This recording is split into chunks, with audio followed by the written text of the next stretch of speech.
বিমস্টেকের পরবর্তী চেয়ার হিসেবে বাংলাদেশ দায়িত্ব নেবে বলে জানিয়েছেন পররাষ্ট্রমন্ত্রী হাসান মাহমুদ। নয়াদিল্লিতে বিমস্টেক পররাষ্ট্রমন্ত্রীদের সম্মেলন থেকে দেশে ফিরে সকালে সাংবাদিকদের একথা বলেন তিনি। রিট্রিটে চিকিৎসা বিজ্ঞান, জলবায়ু পরিবর্তন, জ্বালানি নিরাপত্তা, নেপাল ও ভুটান থেকে বিদ্যুৎ আমদানি নিয়ে কথা হয়েছে।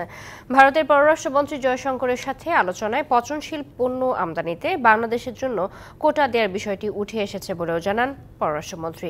মিয়ানমারের পররাষ্ট্রমন্ত্রীর সাথে বৈঠকে উঠে আসে রোহিঙ্গা প্রত্যাবাসন সহ বাণিজ্যিক লেনদেনের কথাও।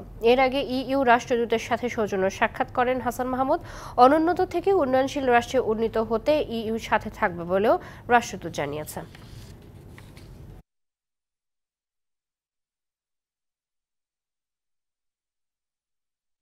আমরা বিমস্টেকের নেক্সট চেয়ার সেপ্টেম্বরে সামিটের পর আমরা নতুন চেয়ার হিসেবে আমরা দায়িত্ব গ্রহণ করব।